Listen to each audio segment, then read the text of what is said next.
warahmatullahi wabarakatuh. Waalaikumsalam warahmatullahi wabarakatuh. Bismillahirrahmanirrahim. Alhamdulillahirabbil alamin. Wassalatu wassalamu ala asyrafil anbiya wal mursalin Sayyidina Muhammadin wa ala alihi wa sahbihi ajma'in. Rabbi shrah li sadri wa yassir li amri wa hlul 'uqdatam min lisani yafqahu qawli. Rabbi yassir wa la tu'assir wa tamim bil khair wa bika nasta'in wa la haula wa la quwwata illa billahil 'aliyyil 'azim. Para hadirin hadirat rahimakumullah, teman-teman kampus, teman-teman komunitas yang terhormat, kepada Bapak Rektor kita, Bapak Qasim, dan juga takmir masjid dan semua jajaran pengurus kampus IAIN. Sebelumnya berterima kasih sudah diberi kesempatan kita bersama bisa berdakwah dan menyebarkan agama di kampus ini, walaupun di sini tempatnya agama sebenarnya, tapi kita coba menyinkronkan antara dunia santri dan dunia kampus. Ini akan indah sebenarnya. Karena apa? Santri dikenal mendalami akhlak dan ilmu agama, dan mahasiswa yang ada di kampus begitu juga dikenal akhlak dan ilmu agamanya juga. Namun cara dan metodenya beda. Dan apabila kita berkumpul bersama, kita sharing dan sama-sama bisa mengambil manfaat dan faedah, tentunya insya Allah akan menjadi suatu pelajaran yang sangat berharga untuk kita semua. Semoga hidayah dan rahmat taufik terlimpahkan untuk kita semua di hari ini. Salawat dan salam tercurahkan kehadiran baginda Nabi Muhammad SAW dan para keluarga dan sahabatnya. Kajian ini sebenarnya temanya sudah kita rancang bahwa kita mulai dari pembahasan Ramadan, karena sebentar lagi menyebut bulan Ramadan. Semoga di Ramadan ini kita semuanya semangat. Sekarang sebenarnya saya punya pemikiran, bagaimana sih caranya beribadah di bulan Ramadan untuk kaum milenial. Ya, karena di Ramadan ini banyak gangguan sebenarnya, banyak pahala, tentunya banyak gangguan. Memang setan itu di-cranking ya, setan itu dihukum, tidak bisa menggoda manusia. Tapi banyak manusia itu lebih parah daripada setan. Setan aja libur di bulan Ramadan.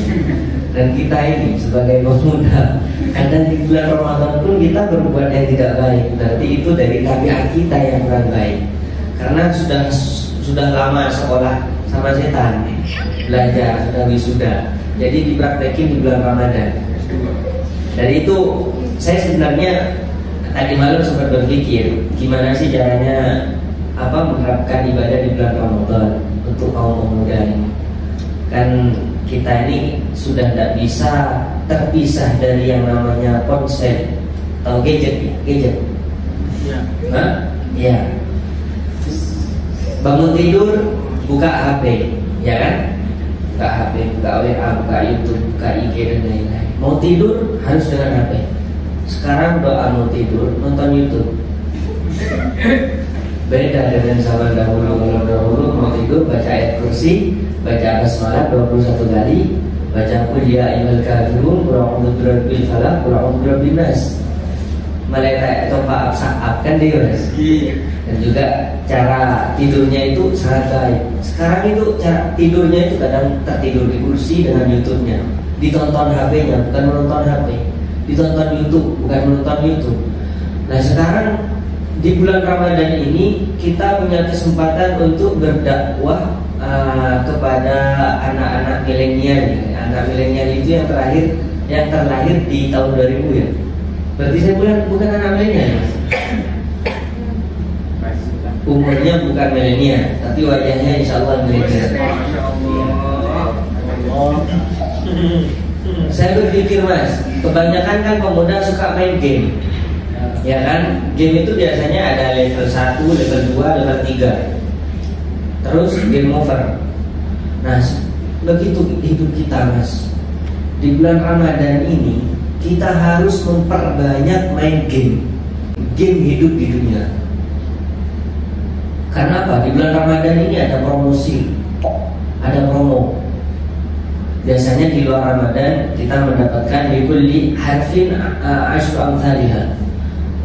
Setiap huruf kalau kita membaca Al-Quran itu mendapatkan 10 pahala. Ya kan? Bisa berlipat ganda sampai sab'ini ati di'if katanya. Sampai 700. Tapi di bulan Ramadan promonya ini unlimited, tidak terbatas. Asyamu li wa ana ajzi bih. Firman Allah dalam hadits qudsi, mungkin kalau ibadah-ibadah lainnya disebutkan di luar bulan Ramadan, ibadah-ibadah lainnya di luar bulan Ramadan, Anda beribadah di tempat ini sekian pahalanya. Di Masjidil Haram beda lagi, ribuan ya. Di Masjidil Nabawi beda. Anda baca Al-Quran 1 huruf dapatkan berapa? Anda baca puasa di hari Arafah bagaimana?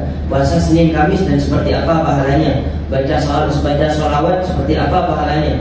Tapi untuk di bulan Ramadan, khusus di bulan Ramadan, wa ana ajzi, sampai Rasulullah pun tidak tahu dari saking banyaknya, Allah yang tanggung pahalanya. Jadi di bulan Ramadan kita akan mendapatkan banyak koin dan tidak terhitung. Kalau kita beli-beli sebelum Ramadan, ya, kalau kita beli-beli di bulan Ramadan dan sebelum Ramadan itu kan beda. Kalau beli-beli untuk makanan urusan duniawi, mungkin di Ramadan lebih mahal. Ya, tidak tahu kalau di sini di Indonesia dulu waktu saya di Saudi, kalau Ramadan itu semuanya naik, harga taksi semuanya, sembako semuanya naik.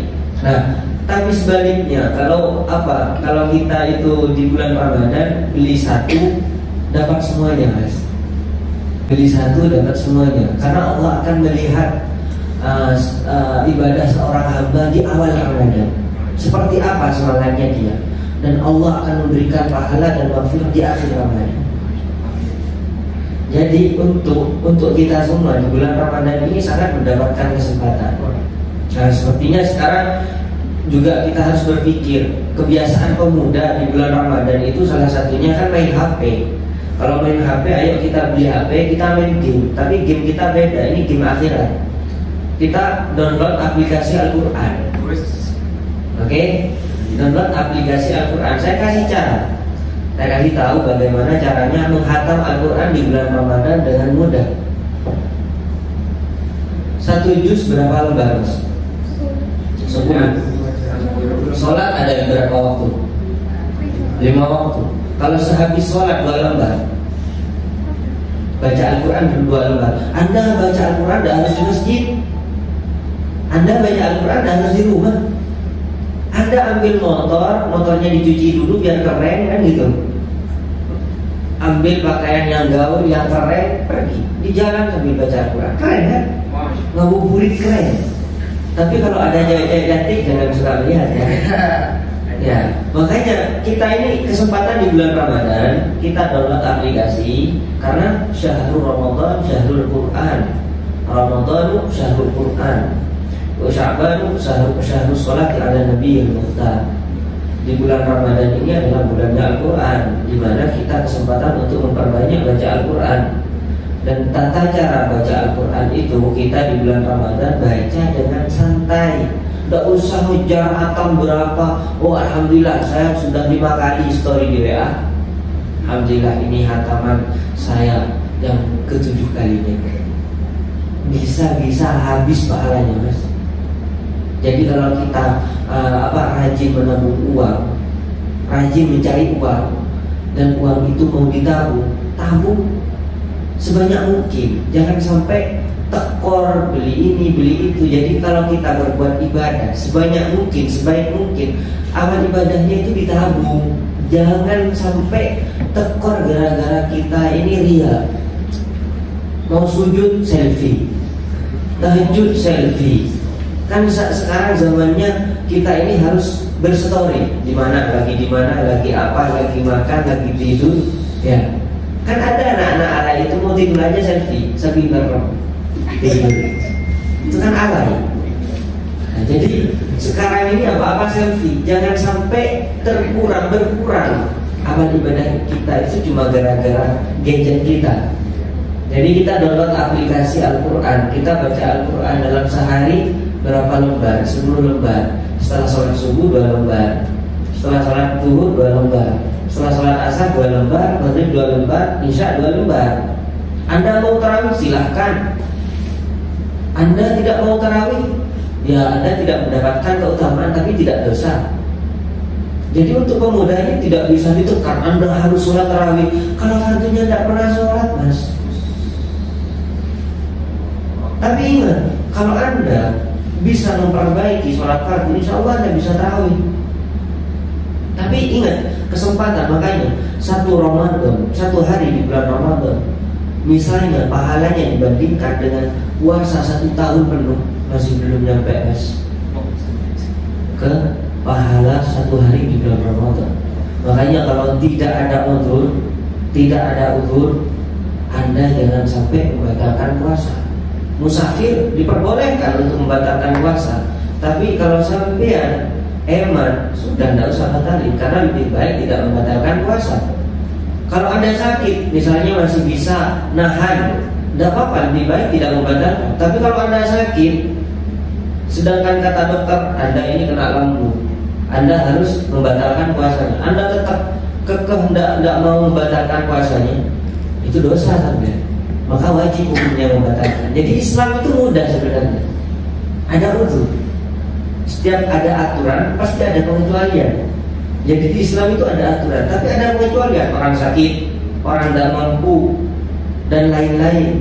Jadi kalau di bulan Ramadan habis isya mau sholat tarawih, silahkan. Sholat tarawih mau berjemaah, oke, afdol. Tidak mau berjemaah, afdol.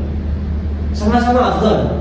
Tapi di situ oleh ulama dibahas, karena dulu di zamannya Rasulullah itu, Rasulullah kalau tidak salah pernah 1 kali sholat tarawih berjemaah. Setelah itu Rasulullah tidak berjemaah lagi sampai akhir hayatnya.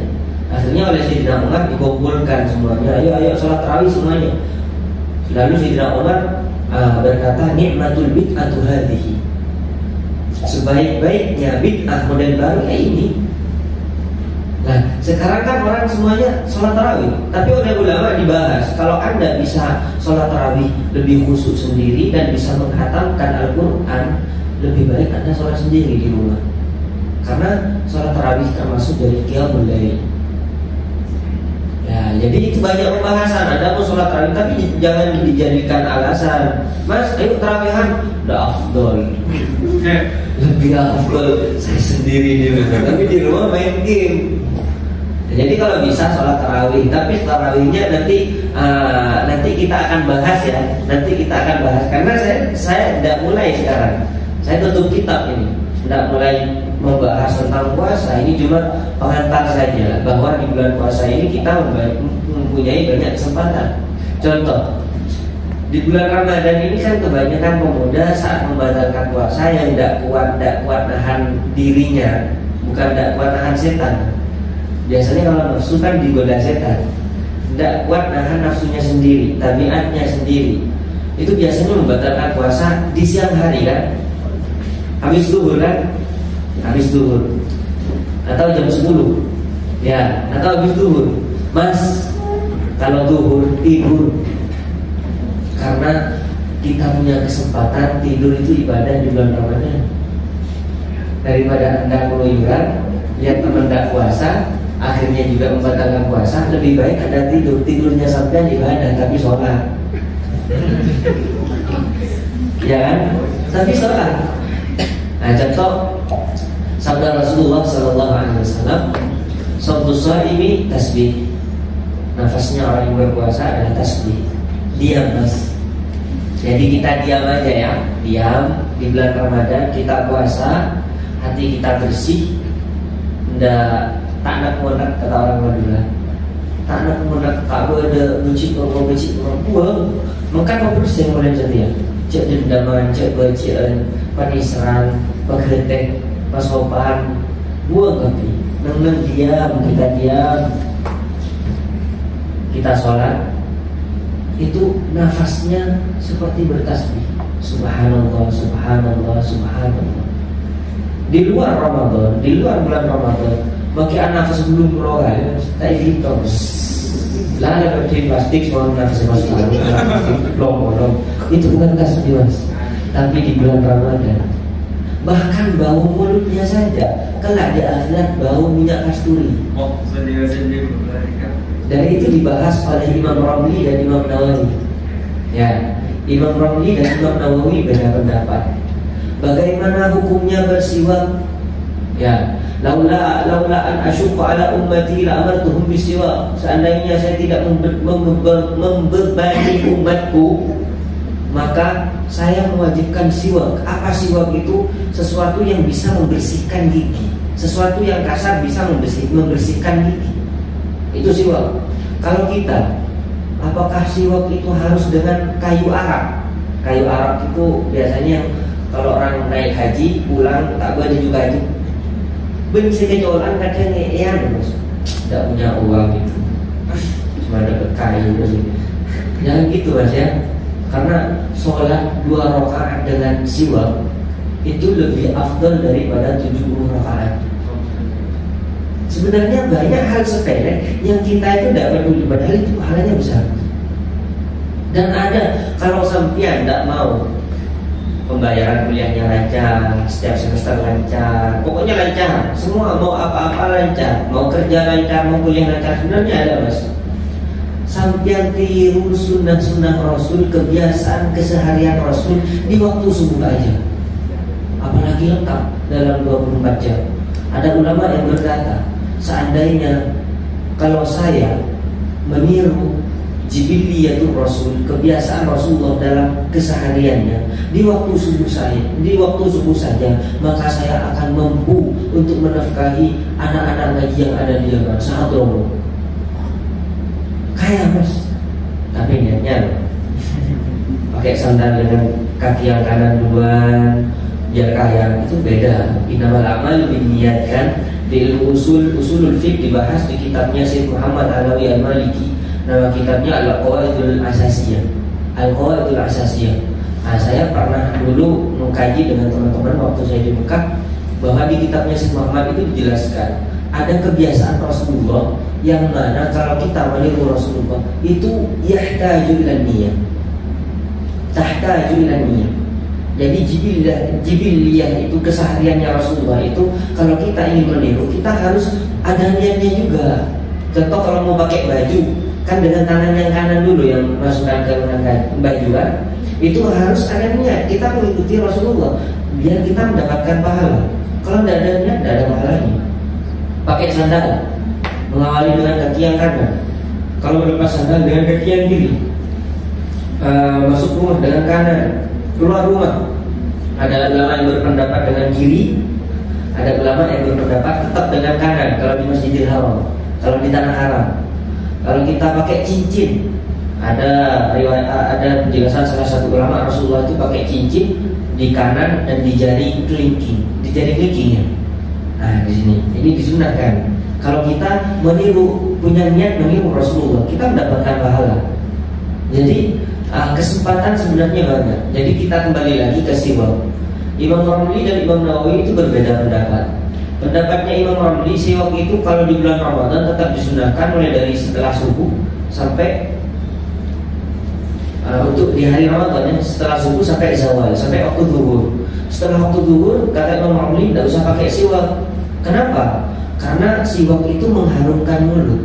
Sedangkan mulutnya orang yang berpuasa tak boleh bau. Jadi yang bau misik di akhirat loh ya. Ya jangan terlalu kepedean nanti misik misalnya. Ngomong sama teman tidak ada tata keramanya, ngomong di depan hidung. Tidak boleh kayak gitu. Yang jadi misik punya kasturi nanti di akhirat. Jadi kata Imam Ramli, nanti itu akan jadi bukti. Kalau mulutnya bau, pasti jadi bau minyak kasturi. Jadi tidak usah pakai siwak. Ditentang oleh Imam Nawawi. Enggak. Jadi kalau misalnya ada orang berpuasa mulutnya ada bau, berarti dia tidak punya minyak kasturi kelak di akhirat. Jadi tetap disunahkan mulai dari subuh sampai ke ke maghrib. Nah, sekarang kayu siwak itu sebenarnya ada disebutkan di kitab At-Taqrir wa Tasadid. Mana yang kayu yang lebih afdol? Yang lebih afdol itu kayu arak. Setelah kayu arak lupa saya. Pokoknya jangan kayu yang harum. Seperti kayu cendana. Itu sepertinya dimakruhkan karena itu menyebabkan penyakit baros. Penyakit baros juga. Jadi kan ada kayu cendana itu yang harum ya. Itu kalau dibuat siwak oleh ulama dimakruhkan. Nah, sekarang kalau kita pasta gigi, sekarang kita pakai pasta gigi harus diniatkan. Kalau mau sholat sikat gigi dulu. Sikat gigi bukan pasta gigi ya, sikat gigi dulu. Itu kalau diniatkan siwak tetap mendapatkan pahala. Tapi kalau di siang Ramadan pakai pasta gigi itu dimakruhkan, odol. Dimakruhkan karena itu mengharumkan mulut yang pertama, dan yang kedua rasanya manis, ada rasanya, ada bau harumnya. Jadi itu dimakruhkan. Misalnya sudah terlanjur pakai dulu tidak apa-apa, itu kan cuma makruh. La yu'aqabu ala fi'lihi wa la yuthabu ala tarkihi bi niyatin khalisah. Jadi yang dinamakan makruh itu kalau kita berbuat sesuatu yang makruh, kita tidak mendapatkan dosa, tidak akan disiksa. Tapi kalau kita meninggalkan dengan niat ikhlas lillahi ta'ala, karena ada khilafiyah, ada yang mengharamkan, itu akan mendapatkan pahala. Wa naumuhu ibadah. Tidurnya ibadah. Jadi sudah punya kesempatan Anda setelah sholat zuhur, daripada tergoda sama teman-teman nanti buka puasa, membatalkan puasa di luar, mendingan tidur, sudah dapat pahala. Ya, wa amaluhu mudha'af, du'ahu mustajab, doanya mustajab. Wa amaluhu mudha'af, dan amal ibadahnya berlipat ganda.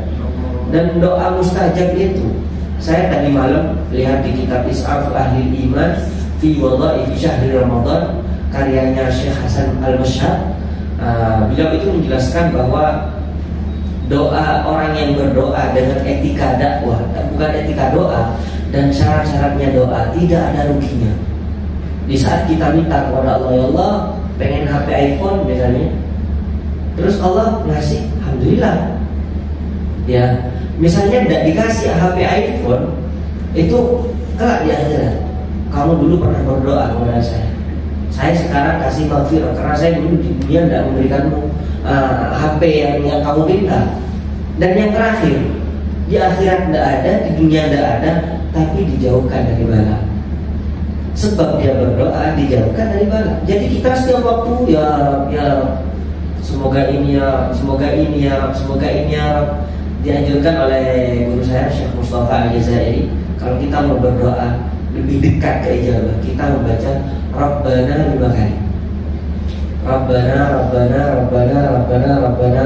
Ya Allah, kata Mas Farouk, mohon jodoh yang cantik, yang salehah. Amin. Ya, amin. Ini dalam Rabbana ini, insya Allah tidak lama kemudian ini sudah ada kabar ini yang bisa menerima Mas ya. Iya, jadi kita harus yakin, fokus ya. Dan orang yang berdoa itu harus tawakal. Tawakal. Jadi pasrah sama Allah. Saya berdoa, saya minta begini kepada Allah, Allah ngasih, Allah nggak ngasih, ya sudah tidak apa-apa. Tapi saya yakin Allah ngasih. Amin. Nah, jadi kita kalau berdoa harus dengan etika, Mas ya. Tidak boleh memilih. Ya Allah, itu perbuatan menurut saya baik, dibaikkan. Kalau misalnya dapat, dibaikkan aja ya Allah. Seperti orang-orang tak tandanya orang kurang tawakal kepada Allah, kurang pasrah kepada Allah. Orang itu malas, sangat malas sholat istikharah. Karena sholat istikharah, kalau ini baik ya Allah lanjutkan dan jadikan ini keberkahan. Kalau ini tidak baik, biarkan ya Allah digantikan dengan yang lebih baik. Ini aja sudah mulai ekstrim. Tak bagus, ya tanda serobot kaki ini terjadi bagus. Contoh Mas, saya meminta HP sama kalian, Mas Iqbal, saya meminta HP apa? HP Oppo. Ini baik ya Mas? Tidak baik, ya sudah. Saya nggak jadi, saya mau minta iPhone yang terbaru. Belum banget. Mungkin karena itu kan atau pos benar. Iya. Nanti Jadi kita sholat istikharah itu dulu Syed Muhammad menganjurkan kepada santri-santrinya, ini bisa dikerjakan juga sama teman-teman yang ada di kampus. Setiap harinya sholat istikharah. Dan sholat istikharah tidak harus malam loh mas, dan tidak harus mimpi. Banyak orang salah paham. Saya mau istikharah, nunggu mimpi kok nggak datang-datang. Yang datang mimpinya malah Mas Lutfi. Kan rawat mas. Iya kan? Nah jadi sholat istikharah itu sudah Anda sholat, selesai sholat Anda berdoa dan Anda lanjutkan kerjakan. Misalnya tidak jadi, batal, ada hambatan, itu yang terbaik. Misalnya lancar, itu yang terbaik. Jujur apalagi tentang menikah mas, mencari jodoh, jangan main-main. Menikah itu bukan sementara, tapi selamanya. Mau bini mobil ini selamanya mobil, iya kan? Makanya kalau mau nikah itu jangan main-main, istikharahnya yang baik. Sholat istikharah seperti Mas Faruk kemarin laporan ke saya. Nah istikharah, saya tak mau menyebutkan orangnya siapa, ini masih rahasia. Ada apa ya mas? Buka itu separuh mas. Ya, jadi apalagi untuk mau menikah sholat istikharah. Saya sendiri dulu istikharahnya di Masjid Nabawi. Saya tidak mau istikharah di sini. Bahkan bukan saya sendiri, saya yang santri. Karena apa? Santri saya banyak menghafal Quran, dia lebih baik daripada saya. Dan santri-santri lebih baik daripada saya. Kiainya belum tentu baik, dia lebih baik. Karena santri itu seandainya dia meninggal mati syahid. Tidak usah santri mas, sampai datang ke kampus niatnya niat baik, mencari ilmu yang bermanfaat untuk umat Nabi Muhammad, menghilangkan kebodohan, mencari ridha Allah. Di perjalanan Anda tabrakan, semoga dijauhkan ya. Tabrakan, meninggal syahid. Perjalanan, ilmu itu sangat agung mas. Dengan ilmu semuanya itu terbuka. Dengan ilmu semuanya itu terbuka. Makanya tapi ilmu kalah sama akhlak. Kalah sama akhlak. Contoh, iblis itu lebih, pokoknya alim mas iblis.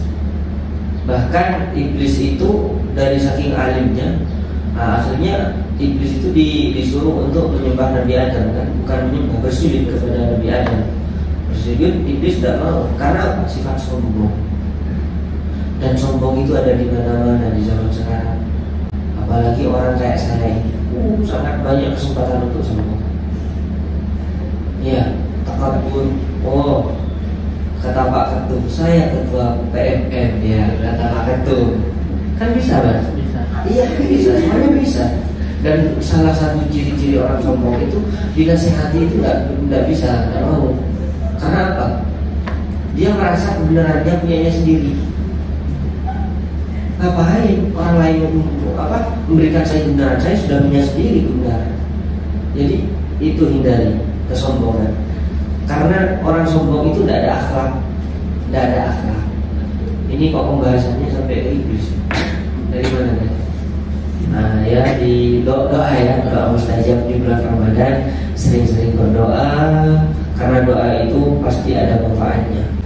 Jadi kita apa-apa itu harus berdoa dan minta pertimbangan kepada Allah. Pamit curhat istikharah. Nah, jadi kalau sampai berangkat ke kampus, sebelum berangkat istikharah dua rakaat, baca doa istikharah. Jadi apa yang Anda kerjakan itu izin dari Allah, restu dari Allah. Jadi mulai sekarang diperbaiki cara kita. Jadi sebenarnya kita memulai dari cara hidup kita, kebiasaan kita itu harus dirubah. Ya, karena salah satu impian saya masuk ke dakwah. Saya lebih cinta kepada teman-teman yang membutuhkan agama, siapapun dia. Dan saya lebih cinta kepada orang yang mengaku dia bersalah. Jadi saya paling benci walaupun setinggi apapun ilmunya, kalau dia tidak mengaku bersalah, berarti dia sombong. Jadi kan saya pernah cerita, saya punya, ini yang terakhir ya, sudah waktunya di malam. Yang terakhir saya ada teman itu baik banget, hafal Quran 30 juz, dan dia itu jadi alim, jadi tokoh, tapi setelah beberapa tahun kemudian, karena lama kenal dengan saya, datang ke saya, saya mau cerita, mau curhat, tapi sebelumnya saya tidak pernah curhat, cuma kesampean. Karena saya percaya sama saya. Ada apa mas? Saya selingkuh dengan istri orang 5 tahun. Padahal dia dikenal kiai, dikenal tokoh, hafal Quran, alim, tawadu. Makanya jangan suka mengomentari aibnya orang yang terbuka. Belum tentu kita lebih baik daripada dia. Kata Sayyidina Ali, kebenaran lihat ada di orang lain, tapi keburukan lihat di diri kita sendiri. Di saat ada orang berbuat mungkin tidak enak, buruk, lihat dulu keburukan diri kita. Takut lebih besar daripada itu. Ngapain saya ngurusin itu? Ngurusin keburukan diri kita sendiri dulu, baru ngurusin orang. Jadi orang itu saya bilang, Mas, Pak Yai, mulai sekarang demi Allah saya lebih cinta, lebih suka sama sampean. Saya yakin sampean orang baik. Saya selingkuh, saya yakin sampean orang baik. Karena sampean mengaku salah, tidak ditekan. Beda dengan ketahuan selingkuh. Itu kan keterpaksaan. Tapi kalau mengaku, Mas, maaf ya, saya sudah selingkuh. Tapi enggak Pak, kok selingkuh di kipah wah, ada kan lain problem. Jadi dalam pengakuan nabakkan dia, hari ini terbaik.